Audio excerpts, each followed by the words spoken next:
Bismillahirrahmanirrahim. Assalamualaikum warahmatullahi wabarakatuh. Hamdan wa syukran lillah, salatan wa salaman ala rasulillah. Pemirsa sekalian yang semoga dirahmati oleh Allah Subhanahu wa taala. Ada yang mengkomen di channel saya ini, Ustadz, tolong berikan konten tentang riba ya. Jadi pada pagi hari ini kita akan berbicara tentang masalah riba dan solusinya.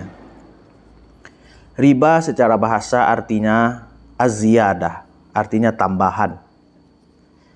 Banyak sekali ayat-ayat dalam Al-Quran berkenaan dengan riba dan hadis-hadis Nabi Shallallahu Alaihi Wasallam. Riba, kalau dalam istilah perbankannya adalah bunga, artinya ada tambahan. Bagaimana pandangan Islam tentang riba ini? Pertama kita lihat dalam Al-Quran, Allah Subhanahu wa ta'ala berfirman, A'udzu billahi minasyaitonir rajim, wa ahallallahu al-bai'a wa harrama riba. Dalam surah Al-Baqarah ayat 275 Allah katakan, Allah telah menghalalkan jual beli dan mengharamkan riba. Jadi yang dihalalkan oleh Allah Subhanahu wa ta'ala di dalam Islam adalah jual beli. Artinya kita menjual barang. Misalnya modalnya 10, kemudian kita jual 12. Itu tidak masalah. Itu namanya tambahan, akan tetapi itu laba.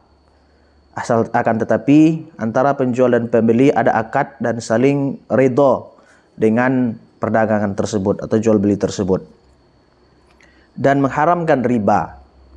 Riba ini contohnya, misalnya seseorang meminjam 10.000. Kemudian dengan orang yang meminjamkan ini diberikan syarat, kamu harus mengembalikan uang ini 12.000 misalnya. Berarti yang 2.000 itu adalah ar-riba, artinya tambahan. Kemudian dalam surah Al-Baqarah ayat 278 Allah Subhanahu wa taala berfirman, Ya ayyuhalladzina amanu taqullah. Hai orang-orang yang beriman, bertakwalah kepada Allah. Wadharu ma baqiya minar riba. Dan tinggalkanlah ma baqiya minar riba, dan sisa-sisa yang daripada riba yang belum kamu pungut. In kuntum mu'minin, jikalau sekiranya kamu orang yang beriman. Dalam ayat ini Allah katakan, hai orang-orang yang beriman, bertakwalah kepada Allah dan tinggalkanlah sisa-sisa riba yang belum kamu pungut jikalau kamu beriman. Jadi di sini dalam ayat ini Allah katakan, kalau kamu orang beriman, bertakwalah kepada Allah dan tinggalkanlah riba ini. Jadi riba ini ada hubungannya dengan keimanan seseorang.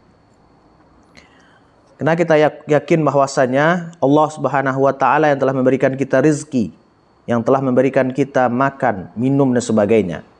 Jangan kita takut dengan rezeki, karena rezeki tersebut adalah mahfuz, telah dijaga, dipelihara oleh Allah Subhanahu wa taala, madmun, telah dijamin oleh Allah Subhanahu wa taala, asalkan kita berusaha.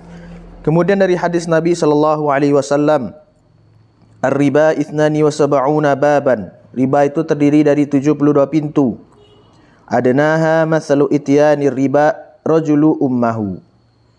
Dosa yang paling ringan daripada riba tersebut adalah bagaikan seorang laki-laki yang menzinahi ibu kandungnya. Auzubillahi min dzalik. Jadi dosa riba yang paling ringan kata Nabi SAW sama dengan seseorang menzinahi orang tuanya atau ibunya. Inilah bahayanya daripada riba. Apalagi hari ini banyak terjadi pinjol, artinya pinjaman online. Pinjaman online ini seseorang, ada aplikasinya, seseorang meminjam uang dari 500.000, 1 juta, terbanyak. Dengan syarat mungkin KTP saja atau apa. Akhirnya ternyata bunganya berlipat-lipat. Kalau tidak terbayar, maka akan berlipat ganda bunganya. Dan bahkan kalau tidak bisa membayar, kemudian disebarkanlah aib-aib atau orang yang meminjam tadi di media sosial. Luar biasa. Semakin canggih zaman, maka semakin canggih pula lah orang untuk melakukan pinjaman-pinjaman yang bersifat riba. Kemudian bagaimana solusinya? Tentu Islam, ajaran agama Islam adalah ajaran yang memberikan solusi kepada setiap umatnya. Yang pertama, kita berniat kepada Allah Subhanahu wa taala, bertawakal kepada Allah agar bisa keluar daripada hal-hal yang bersifat riba tersebut. Kita berdoa kepada Allah Subhanahu wa taala agar dimudahkan setiap rizki kita agar terbebas daripada riba tersebut. Yang kedua, kita mencoba, mungkin kalau kita di Selungkang ada namanya BMT. Di sana meminjam tanpa bunga.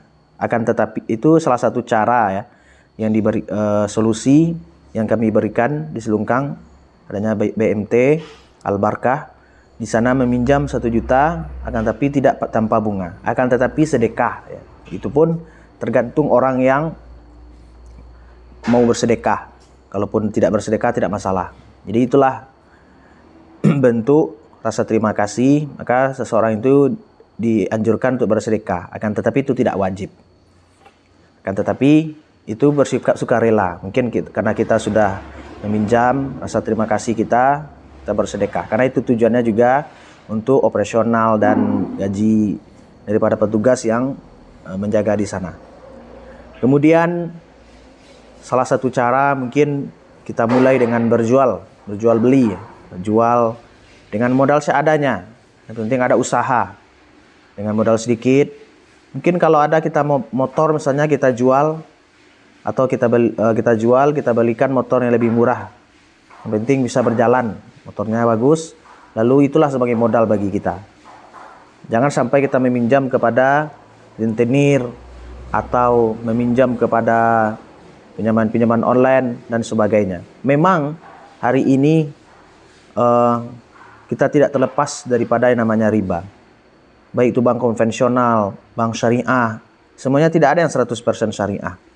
Akan tetapi mungkin para ulama mengatakan kalau antara bank konvensional dengan bank syariah, pilih mana yang lebih kecil mudaratnya. Tentu kalau bank konvensional 100% itu bunga. Kalau bank syariah mungkin ada bunganya tapi agak sedikit. Tapi maka pilihlah yang lebih sedikit pada itu. Mungkin bisa pinjam ke bank syariah, akan tetapi kalaupun itu terpaksa, kalau tidak, alangkah baiknya kita mencari pinjaman-pinjaman yang tanpa bunga. Itu salah satu tadi, Bank Baitul Mal wa Tamwil, yaitu BMT Al-Barkah, yang kalau kami di Selungkang ada.